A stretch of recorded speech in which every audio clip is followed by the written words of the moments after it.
What's up, everyone? This is Xavier, your host, and welcome to the 210 Stockyard. Spring football is back. Training camps have been underway as of Monday, March the 3rd, and Season 2 of the UFL begins March 28th. It's a Saturday. Now, my San Antonio Brahmas will begin league play on Sunday the 29th. That's actually my birthday, so I might make the trip out to Arlington, Texas to watch them. Arlington are the 2023 XFL champs.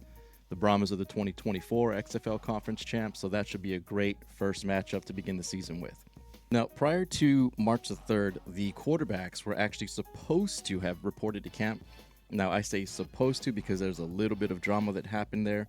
Apparently, every single quarterback in the UFL, in protest, decided to not show up for the QB camp that they were going to have prior to training camp. This was largely due to contract disputes regarding pay, but I do believe they have it figured out. If not, I will follow up with that story. And just to let you guys know, today's episode, I'm actually recording from the stream room of the Otaku Cafe in San Antonio, Texas. Now, if you guys are anime fans and you're in the San Antonio area, stop on in and nerd out. This place is awesome. They have everything for your otaku needs. They have arcades, they have figures, they have Japanese drinks and snacks. So stop on by and show the place some love.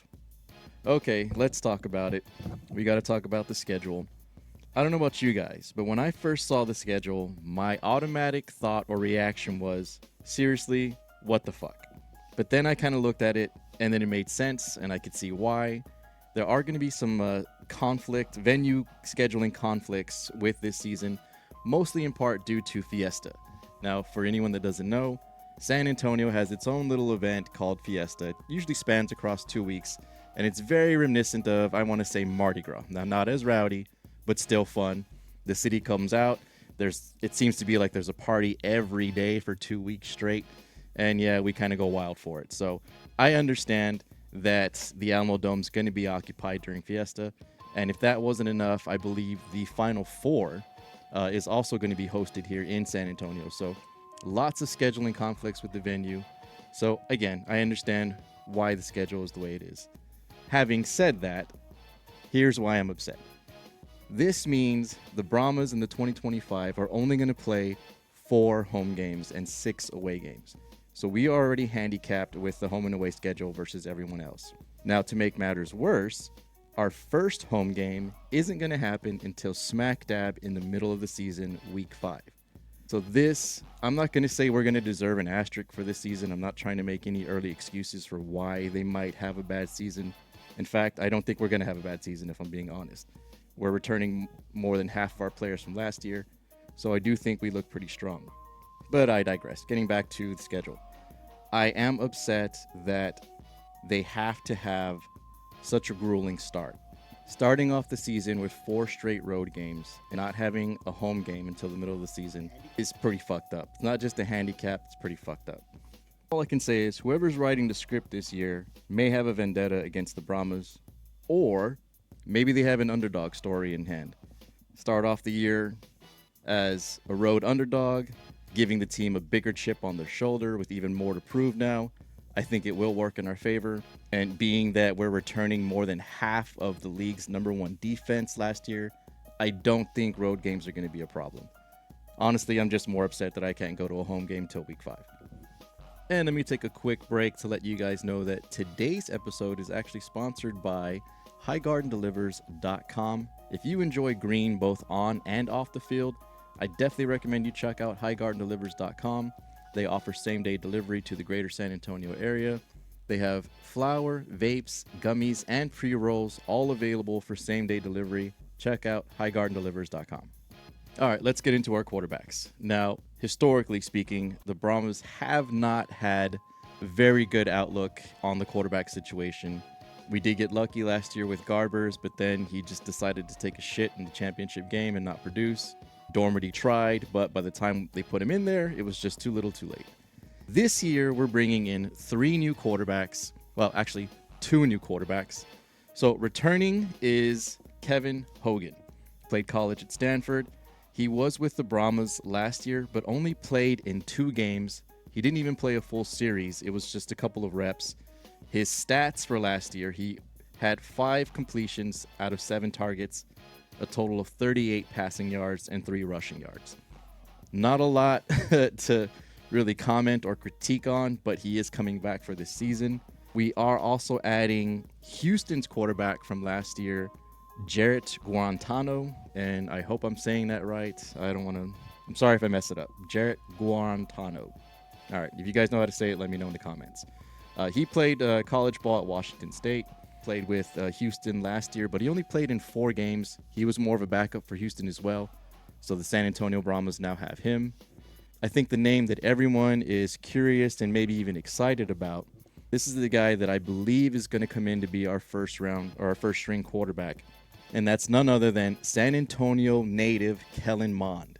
If you guys remember him, he played high school football here at Reagan High, and then of course did really well. He then transferred to IMG Academy, and if you're a football fan, you know exactly how prestigious IMG Academy is when it comes to football. He was a 5-star recruit in high school. He's also a dual threat quarterback. So goes to IMG, then goes to A&M, Texas A&M. For me, it might be a little hard to root for him being that I'm such a Longhorn fan, but I'll get over it, especially if he starts doing well. Now here's a fun fact about Kellen Mond for those of you who may recall. While he was at A&M, he played a game against LSU, and this happened to be the highest scoring game in college football history. The final score was actually 74-72. But again, Kellen Mond was one of the quarterbacks. We now have him on the Brahmas. I'm looking forward to see how Mond will develop under a coach like Wade Phillips and having an offensive coordinator like A.J. Smith. Let's take a look at the main reason at why I'm so excited about this upcoming season, and that's the personnel that we have returning lining up for us. Let's start with the linebackers. In the middle, we've got Jordan Williams returning. The defensive tackles on the right and left of him will be Kayvon Patton, Prince Emili, Jacob Sykes, Taron Vincent, and then our returning linebackers are Nate Weiland and Tavante Beckett. That is a very prestigious core of our defensive linebackers coming back. Now to continue with the defense in the backfield, safety Jordan Mosley is coming back. This guy was huge for us last year. We also have corners Corey Mayfield. He went to UTSA, Birds Up, the San Antonio kid's coming back. We also have corner Darius Phillips, Bo Pete Keys, Zach McLeod, and Garrett Nelson. So just a really big chunk of that number 1, number 2 defense that we had last year returning. So I already know that the defense is going to remain solid. The offense, on the other hand, does have some rebuilding to do. We have tight end Alize Mack returning. We've got one returning running back in John Lovett.